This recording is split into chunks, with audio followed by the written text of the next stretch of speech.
This is your urgent call to action. We are all called to lead in a world in chaos, crisis, and turmoil.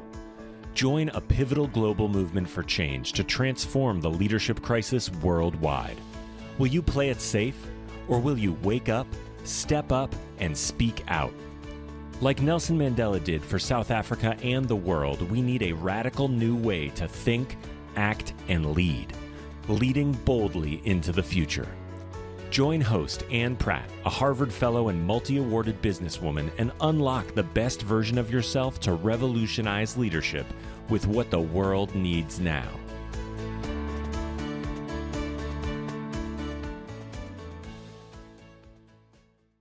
Greetings to all you future bold leaders. Thank you for joining us from around the world. My name is Anne Pratt. I'm formerly from South Africa, and I relocated abroad to attend a Harvard Leadership Fellowship in beautiful Boston in the United States of America. Our bold leader today joins us from the city of Johannesburg, the city of gold on the southern tip of the African continent. He was born and raised in Cameroon, a francophone French-speaking country in West Central Africa. He has spent more than 2 decades in the corporate business world in power generation, manufacturing, and mining. Currently, he is Executive Managing Director for Cummins, Middle East and Africa regions as part of Cummins Incorporated, which is an American multinational listed on the New York Stock Exchange. Previously, he was head of Cummins Southern Africa and spent time in the US corporate head office in the corporate strategy team. He is a passionate corporate chief who has built a remarkable business delivering results, excellence, and impact through diverse, inclusive, and motivated teams. He puts people at the center of the business. We warmly welcome Thierry Pimi and welcome to Leading Boldly into the Future. Bonjour, monsieur. Comment allez-vous? Welcome, Thierry. It's so wonderful to have you with us. Thank you so much, Anne. Bonjour, ça va très bien, merci. Your French beginning. You were born and raised in Cameroon. Share a little with us, that early childhood upbringing. What shaped you? Yes, I was born in Douala, Cameroon, the largest city and the coastal city, the gateway to my home country, Cameroon, in the mid-70s. I was born in a family of 7 kids, so I got 6 siblings, 3 sisters and 3 brothers, to a mom who was a princess from a village in the grass-field region of Western Cameroon, and then to my dad, who was obviously an uneducated truck driver, but a hard worker. So a very loving family. Both my parents were complementary. Mom, according to all of us, was the smartest, but really the captain in the house who held everything together.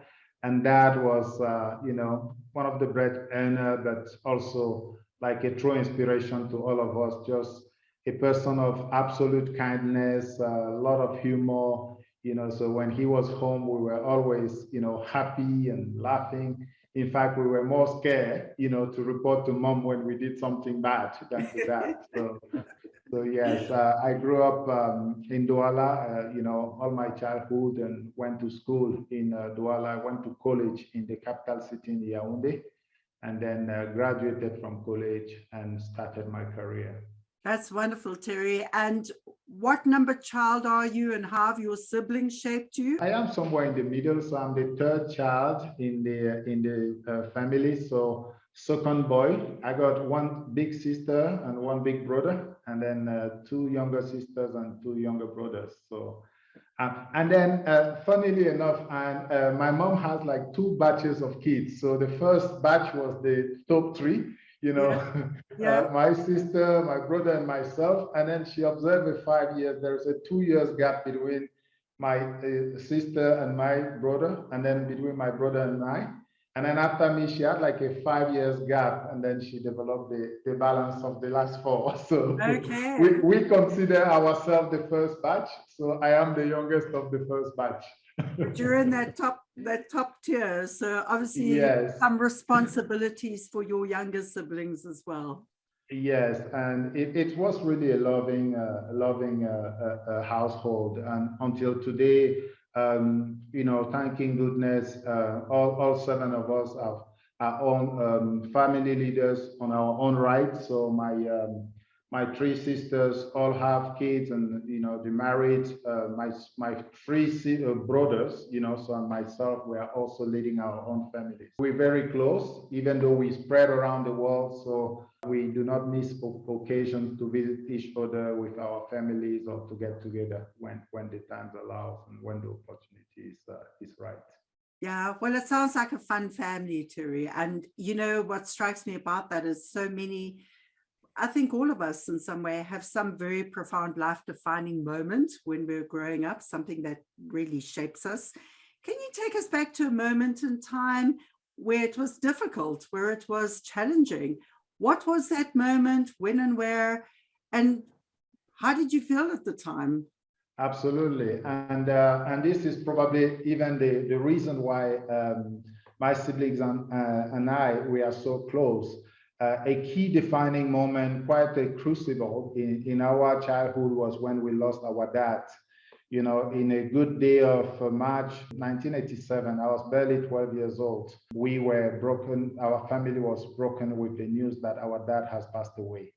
So he has traveled in the village. He was only 46, and he was attending I think it's a memorial celebration for one of his friends, dad.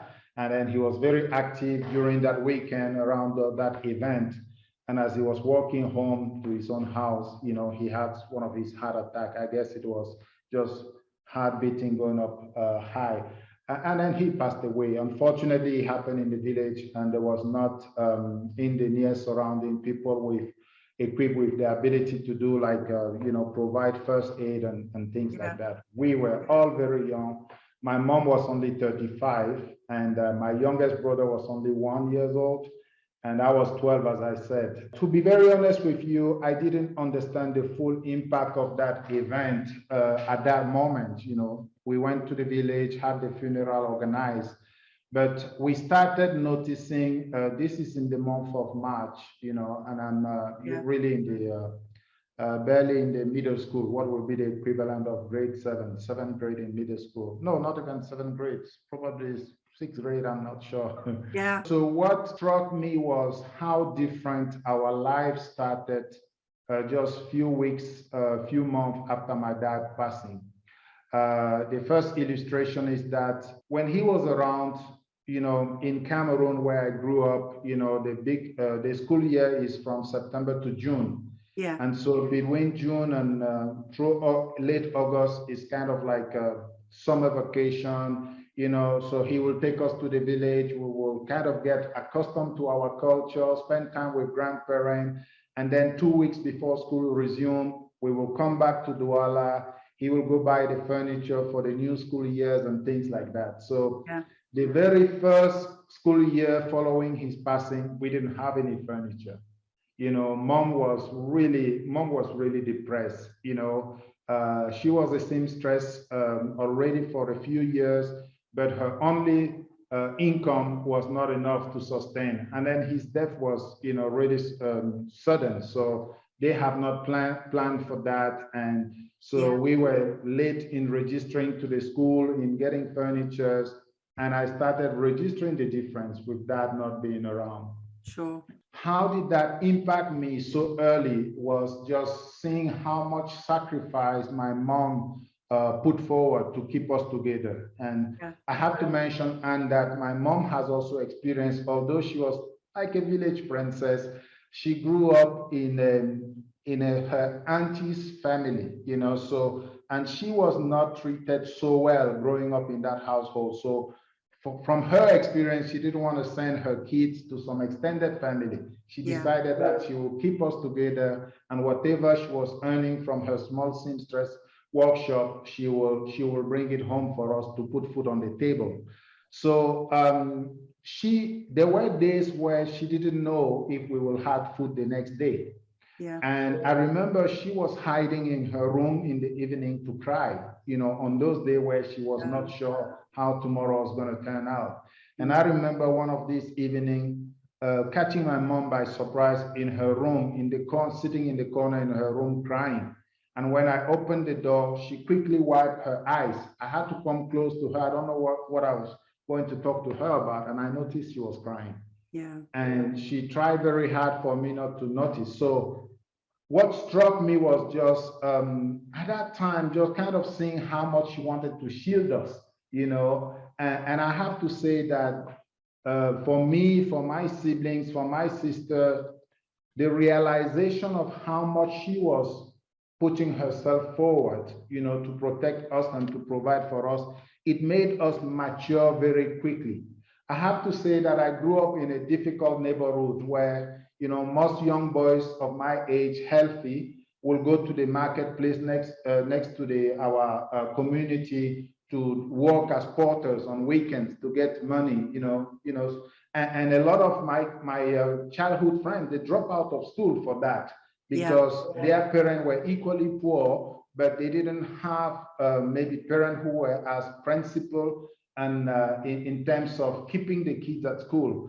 My mom knew that the real bridge out of poverty was good education, and she will work from Monday to Saturday about 9 to 10 hours a day. She worked for as long as I can remember without taking a single day of vacation, just to make sure that she could at least feed us and we could go to school. So that realization early made me then realize the sense of sacrifice she was making. And as a young boy in a tough neighborhood, I decided I want my mom to be proud of me. And that translated into my behavior so early, my determination to do well in school, my determination to be a good boy in the neighborhood, my determination to understand the sense of sacrifices. And we will talk about it later also. These are the mid-80s, when also in South Africa, there is a lot of struggle for freedom with the ANC. We're hearing a lot about Nelson Mandela. And, so I started thinking about life purpose of being a good boy, being a good leader, so kind of fighting, identifying a cause and fighting for your cause and doing good, being using your life for the greater good. So my dad passing had that early impact on me, especially in seeing the leadership of sacrifice, of hard work, of integrity that my mom demonstrated for us. That's a very inspiring story, Thierry, and I'm really sorry about that incredible loss at such a young age. Listening to you, it's incredible how it shaped you and propelled you, and your decision about your mom being proud of you. And, my goodness, I'm sure she is super proud of you. Because what struck me about your life and your career is that you went on, and I'm sure you've made her incredibly proud. You qualified as a mechanical engineer. You did a master's degree in business administration in the USA, in Indiana, and then you did a certificate of mining in British Columbia in Canada. What struck me about that is you've gone on to handle this incredible business world of complexity. To what extent is it much more than a high test score? Because on the one hand, there is this incredible loving kindness you grew up in, this wonderful family of really strong purpose and good values. And on the other hand, you went this very analytical left brain route of, finance, strategy, complex business. How much more is it than a high test score? Yes, no, absolutely great question. And I would like to say that in everything we do, in our family, in our community, and in business, really the key is leadership, right? So, and so for us, we were very fortunate in that neighborhood to have a mom that has that much foresight, and that was so smart, to understand that, she's going to bridge us out of poverty. So yes, she's incredibly proud today. All 4 sons are engineers, and all the 3 daughters, everybody is an independent adult, running their own life. With regard to running complex business and the sense that it's not just a high test score, you are right, because in today's running business, especially in big multinational, really it's all about the values that you are operating with. And for me, this core value came to me. I usually share with people that my leadership role model is my mom. As much as she was not like, she didn't have higher education, but the sense of integrity, the sense of hard work, the sense of sacrifice, really being, giving herself for her kids in this case, and at a broader level for her community. All those inspire me to do the same. And in business cycle, when you really have that bigger purpose that you are chasing, you could connect the dot easily. Yes. Business is not just, at least not nowadays, and at least not for people like me, it's not just about the shareholder. The stakeholder goes broader than the shareholder. So if you're making business decision with all the stakeholders' interests at heart, which could include the employee, the people that are working for you, which includes the communities around, which you are operating, how do you better that community, which include the customers, the suppliers, and the shareholders, I think you make better decision overall. And in this case, having high test score, understanding finance, understanding notions of management strategy becomes just the tools. You just use those tools better when they are anchored into strong values. So for me, that's how I translate the education, the analytical skills into my leadership running a complex business. That's really interesting. And in terms of that, how would you define your purpose, and what is your purpose with Cummins? I mean, as exec managing director looking after Africa and the Middle East, how do you define purpose? What is your purpose in your region? That's a good question. And, I reflected on this a few years back. And to me, to be very honest with you, Anne, I thought about my purpose in terms of my leadership purpose, and in that regard, that was like, what am I on this earth for? What was I sent on earth for? And it was not an easy exercise for me, because I was doing this after already starting my career for a few years, and and after creating a family. So I realized that this purpose is really a single purpose, whether at home, in the community, in my political engagement, or at work. It's really, my purpose is inspiring, supporting, and protecting people around me to become the best they can be. So I would like those that I come across to be better off for having met me, whether they work for me or work with me, and especially the people who are the most disadvantaged. My mom, was, although she was a village princess, she was not educated, because in her generation, her father prioritized sending his male kids to school. So the young girl was just good enough to be prepared to get married and make kids and cook for her husband. So for me, values of inclusion, especially for those who are like female, or those who are the most disadvantaged. In some circle, it could be disabled people like my youngest son, so I think making those people, inspiring them, basically leading by example, supporting them, so helping them, guiding, mentoring, coaching them, and protecting them. So standing up for those, so that they could become the best they could be, so that they can reach their full potential, is my life purpose. And I see myself first and foremost as a people leader than a business leader. And I try to do this at work, at home, in the community, and in all the circle where I'm committed. That's an interesting perspective, Thierry. You work for an American multinational listed on the New York Stock Exchange, listed on the S&P 500, a 24 billion revenue business. And I think in your region, you have about 2,000 people you're protecting and inspiring and supporting. What can you share an example where you've had a difficult moment with your board of directors or your corporate head office or, your investors?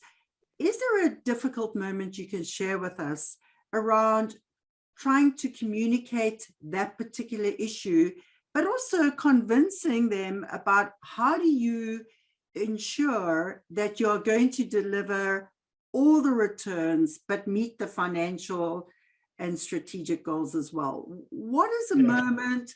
How have you had to convince them? Are they cynical? How does that work? Yeah, no, that's a great question. And first and foremost, I have to say this, I am very fortunate to work for a company that has strong values. And it's really good that my personal values align with the company's value. Cummins is, we are about 102 years old now, heading to 103 years.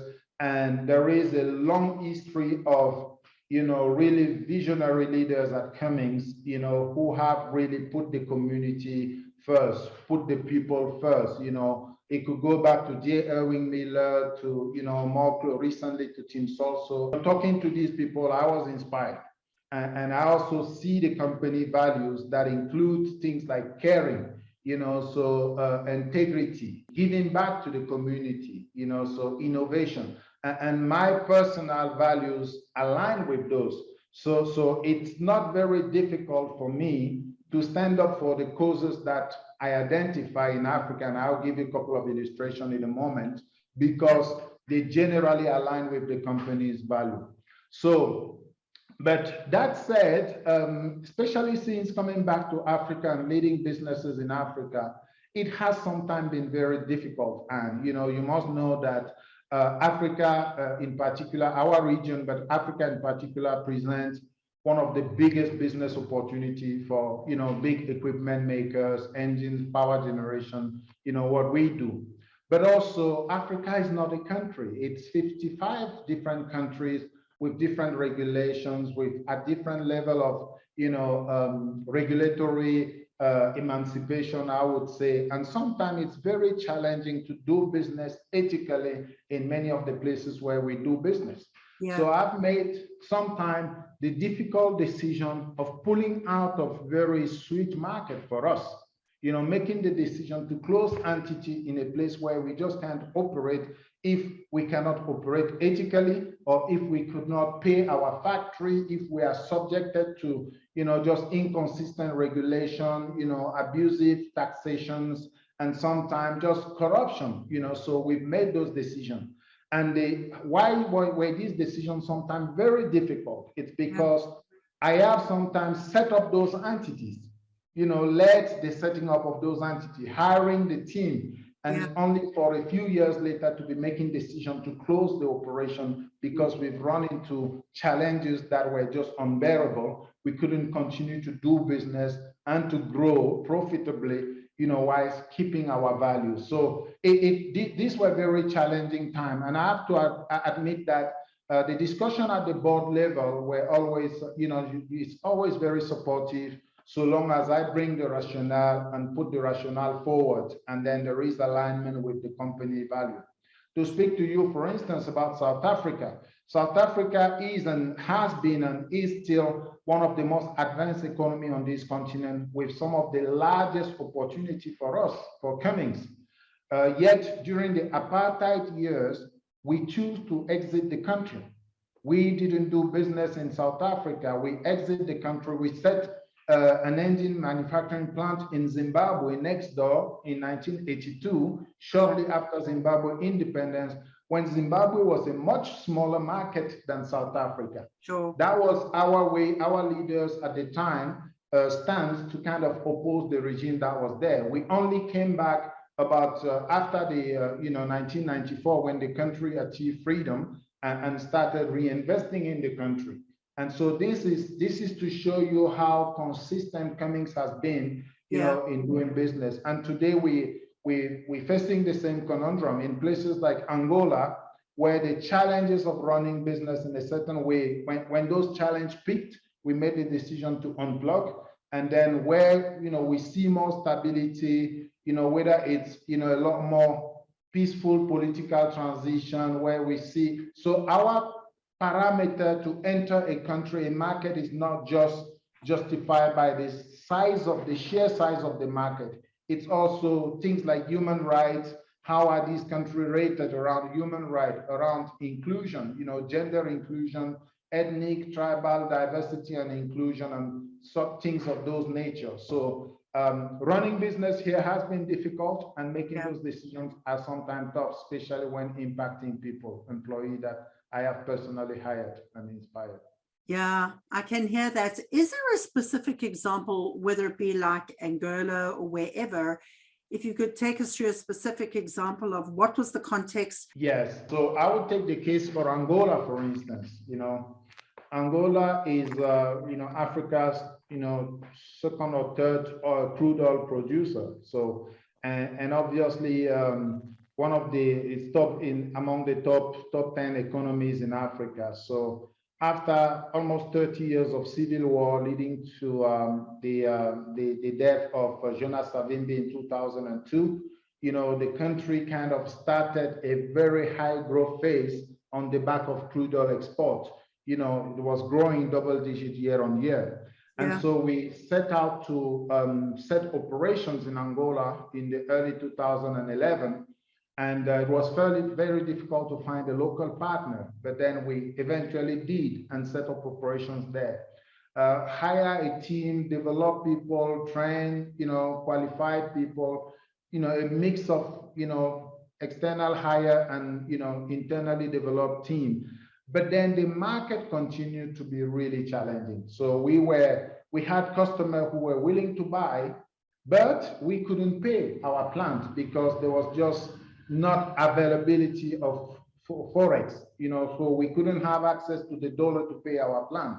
I have to say that most of our products are manufactured outside of the continent of Africa. So in our factories in India, China, US, and Europe. So we import these goods, and then we sell big projects, we install the good, and we provide technical support and aftermarket for our customers. So it was becoming more and more difficult. So there was a possibility for us to have access to forex, but we had to do this, through unethical ways. And I just couldn't make that decision. So, it was an easy decision to say, we're not going to do that, So overnight in, I think it was January 2018, we lost a lot when the Kwanzaa crashed. We lost millions of dollars just because of the devaluation, because our money was stuck. We had loads of Kwanzaa, millions of Kwanzaa in the country that we couldn't get out of. So that really got me torn. I had to convince our senior leaders that give me time. Obviously, I am an Afro optimist, so I believe in Africa. And as a returning African, I feel home everywhere in Africa.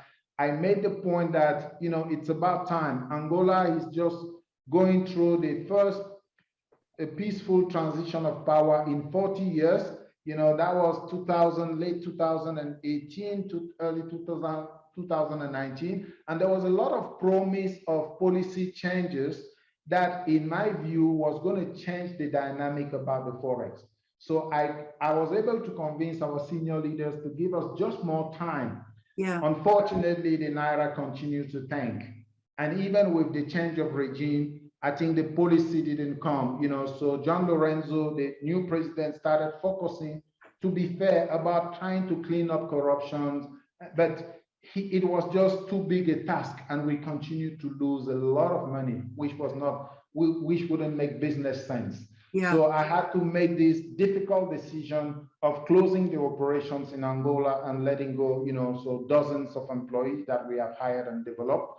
We managed to send some of them who could have family mobility to South Africa or to countries where they could pursue their career. But it was very painful for me as a leader, as a returning African who has, promised them a career in one of the best companies in the world, to kind of tell them that we are going to close operations. So that's the story in our story in Angola. Very tough dilemma for me. And a lot of difficult decisions. What I'm hearing is that where possible, you were redeploying people into other countries like South Africa. How do you think this pans out in the end, overall, from a people point of view, from a leadership point of view, from a business point of view? Yeah.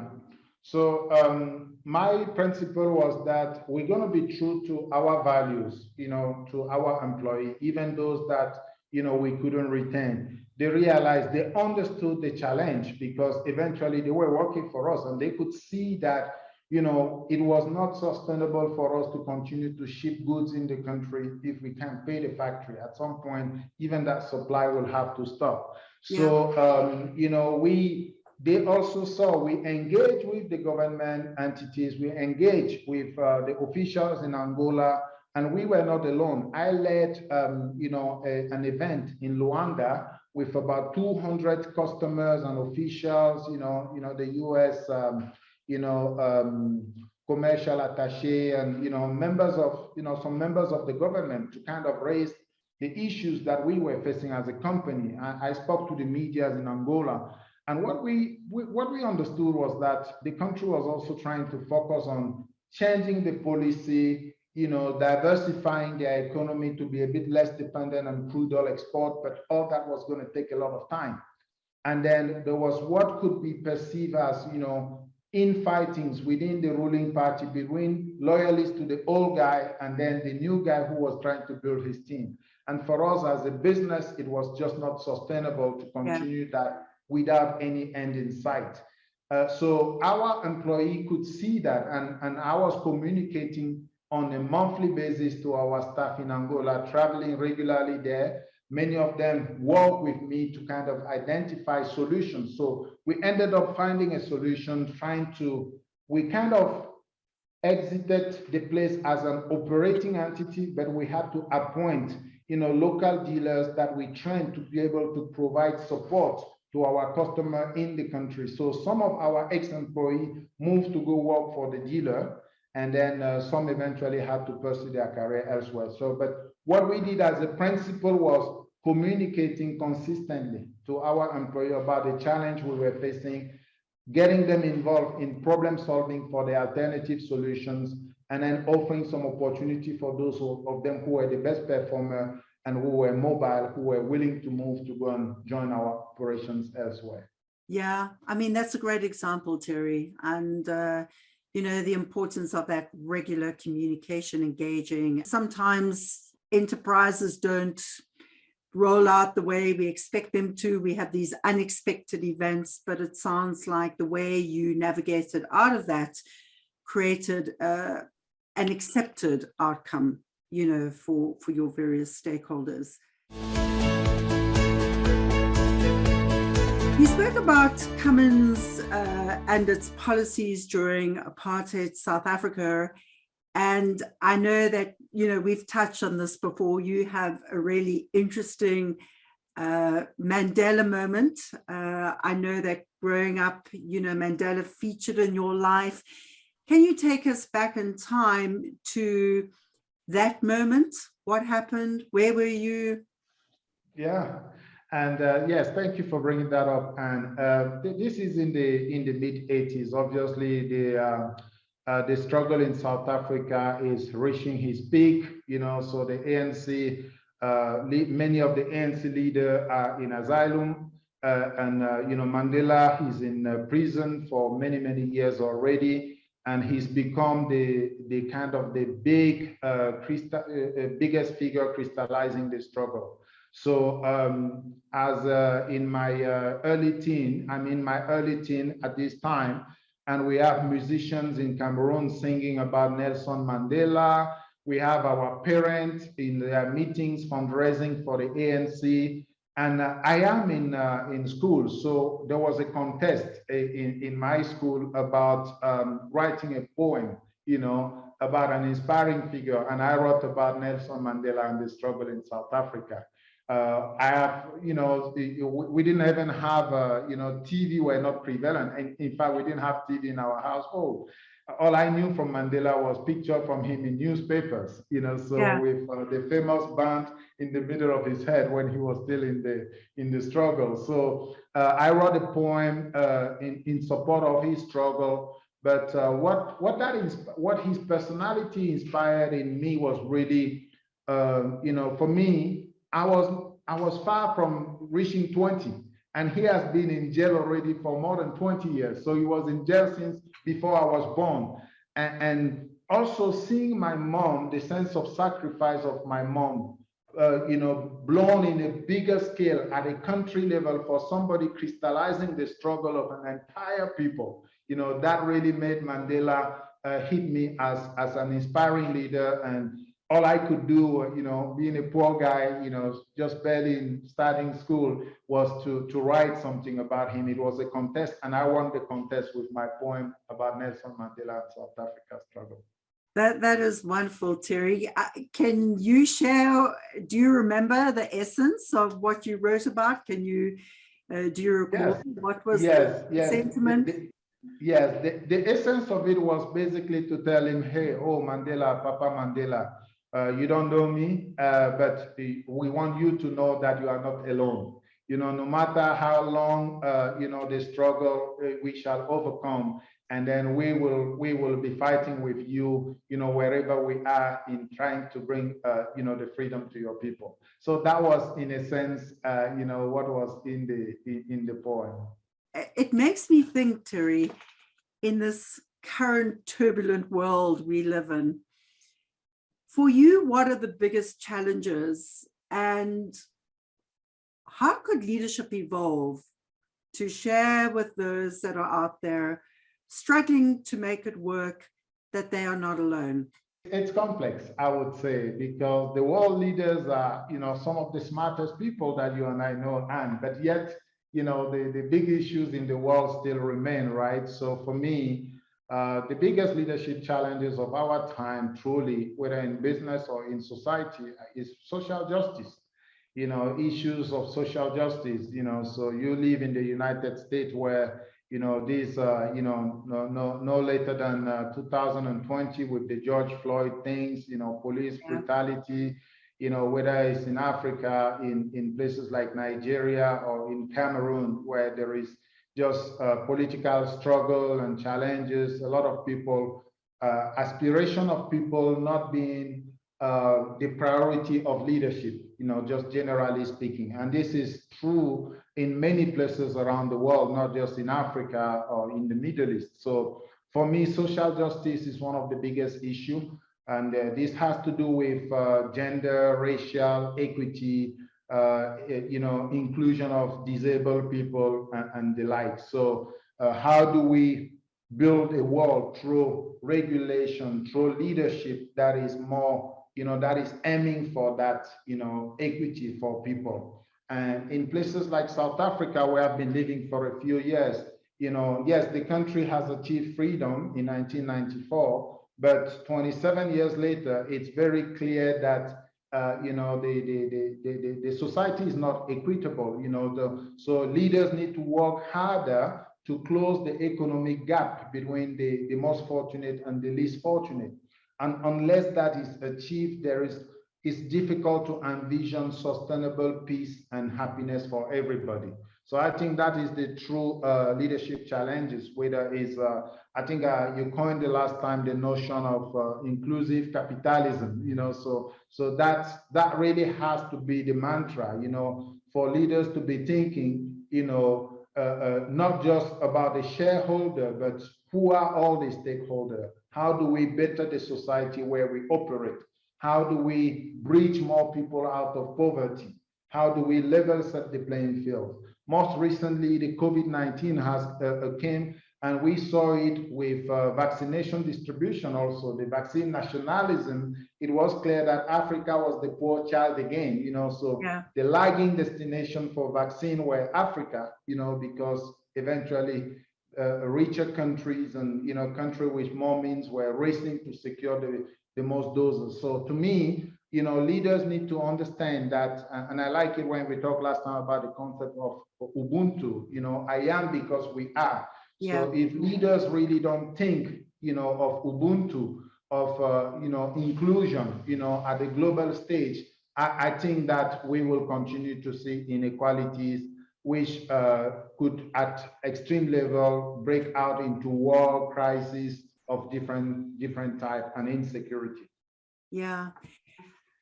So around the issue of social justice, we talk about inclusive capitalism. Is there another big challenge? I mean, are those the big issues that you think that when leaders come together and systemically look at how we challenge and address these issues, are these the two biggest issues for you? To me, they are the biggest, because I mean, the real purpose of corporations, for instance, has to be creating value, not just for the shareholders, but for all the stakeholders, and then the purpose has to be to make everyone better for political leadership, to make the laws that favor the masses, in Africa, we talk about economic emergence of Africa. It's very weird to know that Africa is the ground for, is one of the richest, has one of the richest ground in terms of mineral and natural resources, but yet you go through Africa and you see one of the poorest countries in the world, so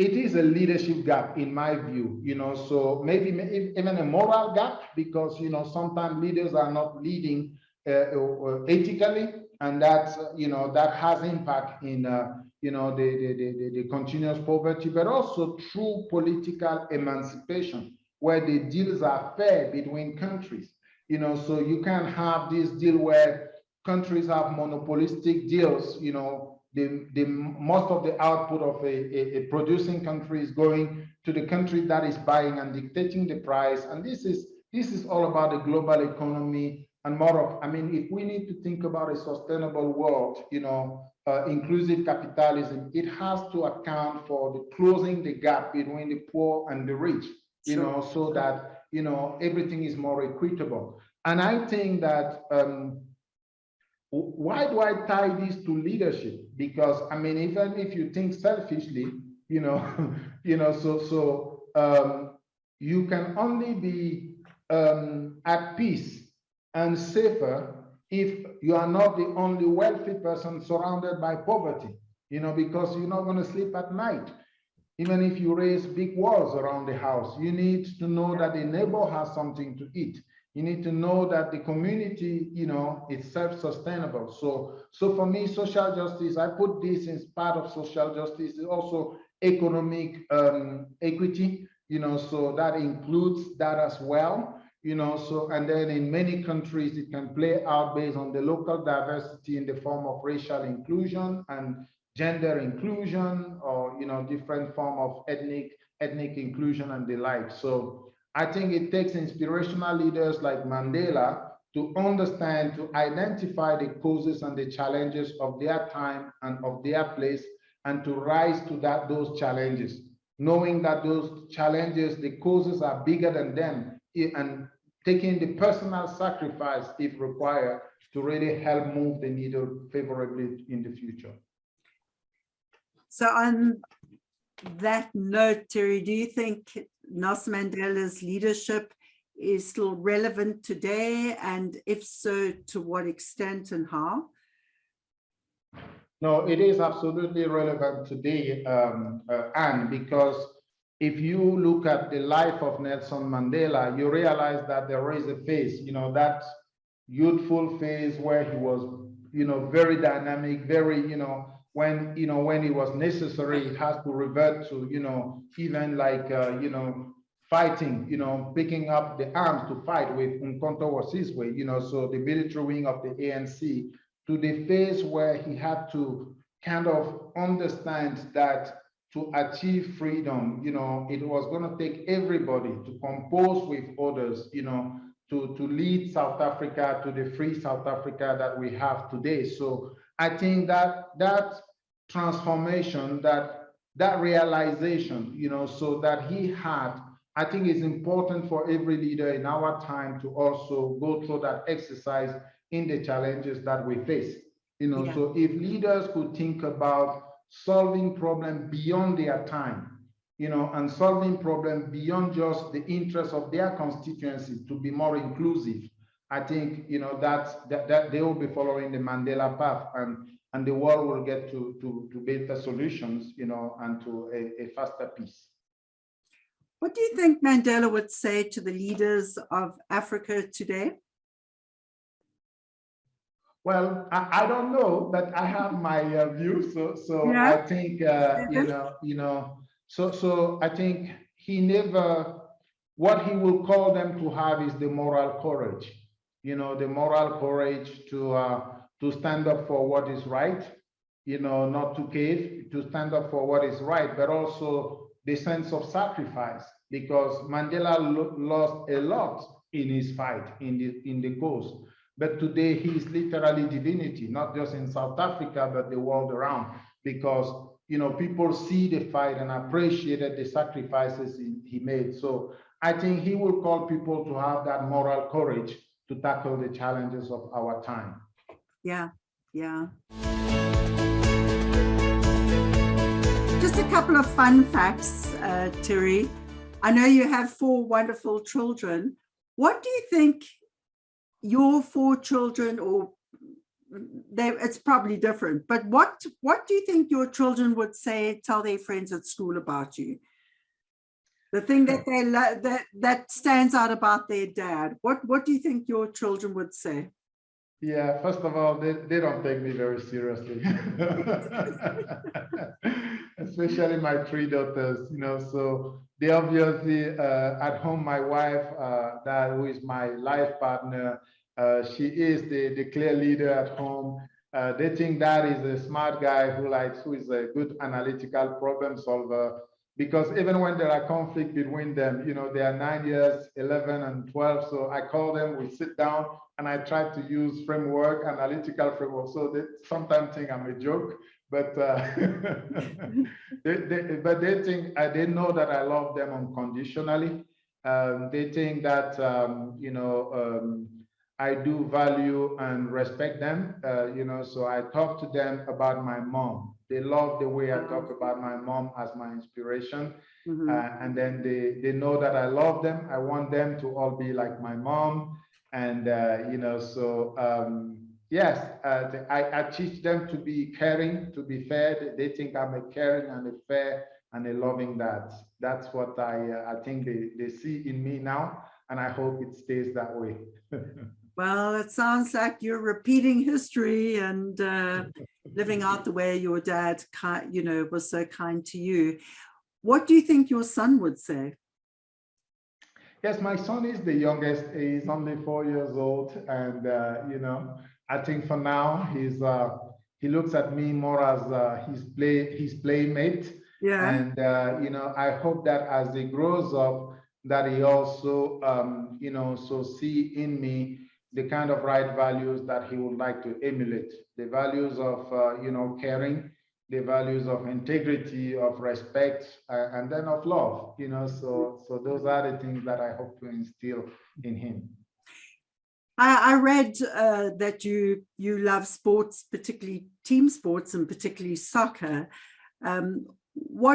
Why soccer? What is it about soccer that kind of caught your attention?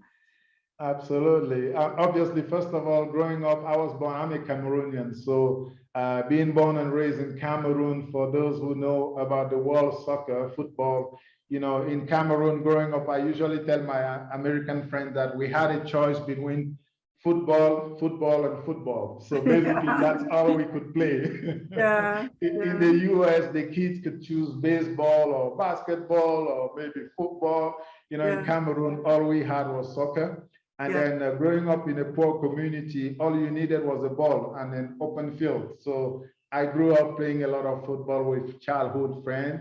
At some point in school, in high school and college, I thought that I could pursue a career in football, but so mom wasn't so excited about that. She thought that it was for those who couldn't do well in school. But anyway, so yes, I grew up playing and being a big fan. I continue to be.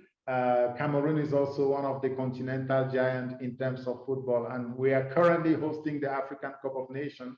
You could just see the passion and the emulation at home as they see all these world stars coming to play for their country. So I am a live football fan. I wish I had a career. Maybe I would be making more money than I than I ended up doing as a manager, business manager. But yes, football was my passion in terms of sports. Definitely, it still is. Yeah. What do you think your mother would say to you today, Thierry? And maybe she has. My mom is very proud of us, all of her kids, but to me in particular, because I'm also traditionally, I am my dad's successor. So in my tribe in Cameroon, every man, when you passed away, you have to design, to designate among your male kids who is the successor. So today I am technically my siblings' father. I am the father of the family. So I think my mom sees me as, the successor of her late husband. She calls me her husband, which is deservedly so, but she's really proud. And, I still go to her to pick her brain. She's just witty and very smart. And I take her advice on things. She's gone through a lot of life, crucible, and stayed true to her own values. And, so she thinks very highly of me. She's never surprised with my achievements. She always thinks I can do more. She's my mom. Many good mothers. Exactly. So she's very proud, and I've invited her to the different countries where I have lived. She's a proud mom. So she doesn't always understand exactly what I do, but she knows I'm a big business leader, and she just knows that I lead a lot of people, and she hopes that I lead them right, that I care about them. Yeah. Does she live with you in Johannesburg?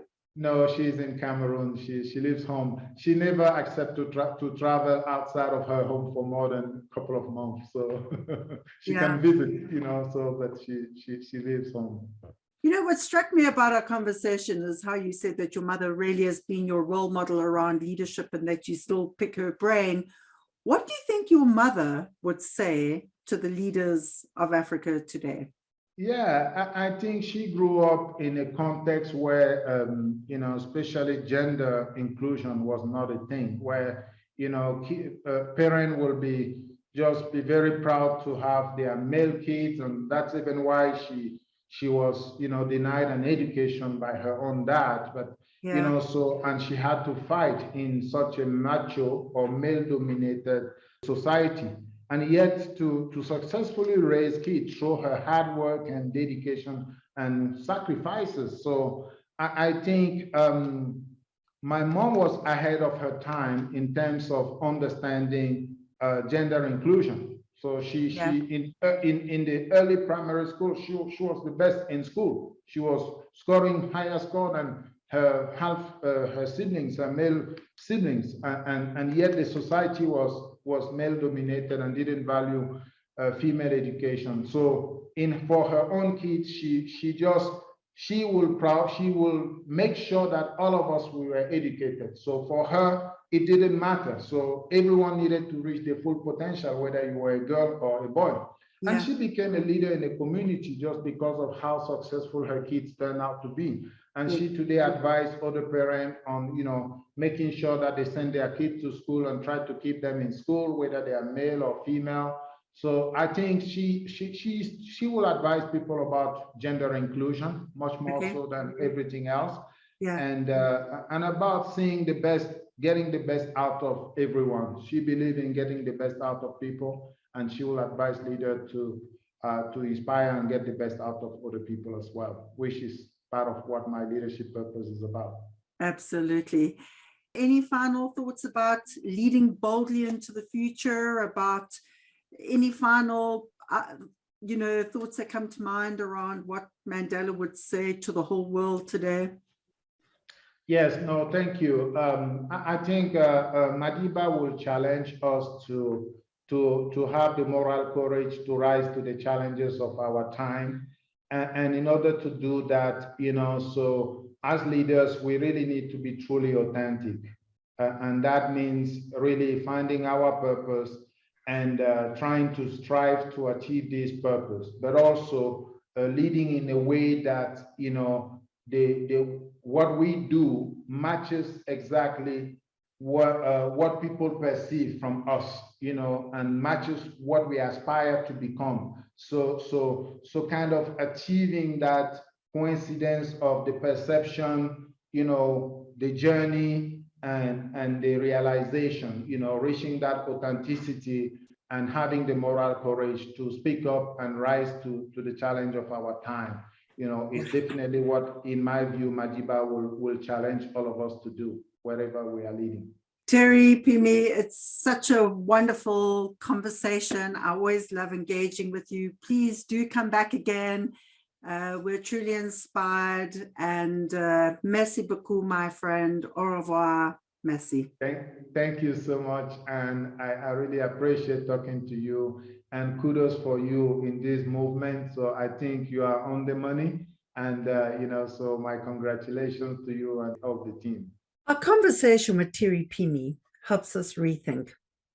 Shareholder value and capitalism as we know them have gotten us thus far. And yes, there are many successes to celebrate. Many would agree that capitalism has been the greatest human invention of all time, that it is the major driver of innovation, and that it is also the greatest source of prosperity and wealth that the world has ever seen. But what is capitalism?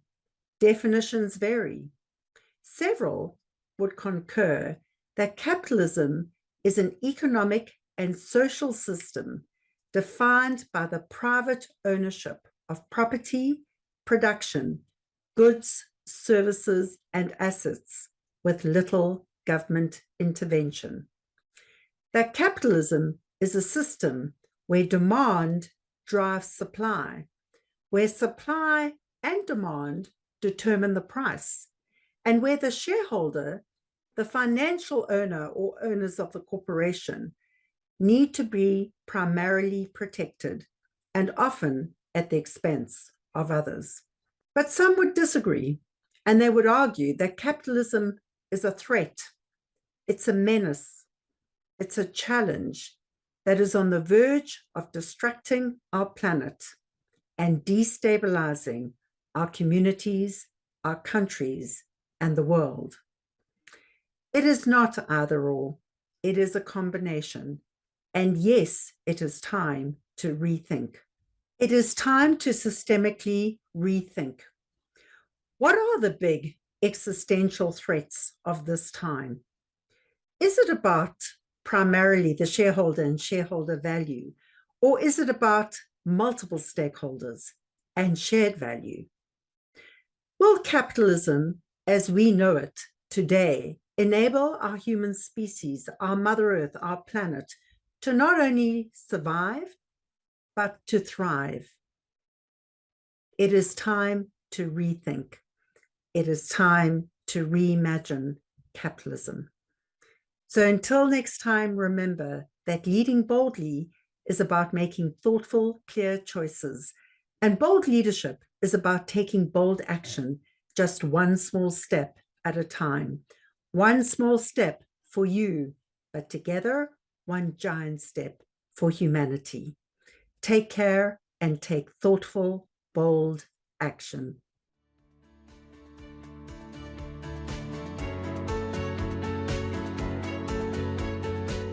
Thank you for listening to this episode of Leading Boldly into the Future.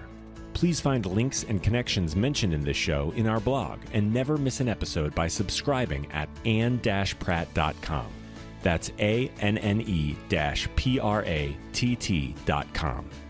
May these insights from inspiring industry leaders, remarkable disruptors, and courageous champions of change bring forth a brand new you, emboldened, empowered, and ready to inspire hope. Come back soon, share with your friends, sign up on anne-pratt.com and join our movement for change. Why? Because the world needs you to lead boldly too.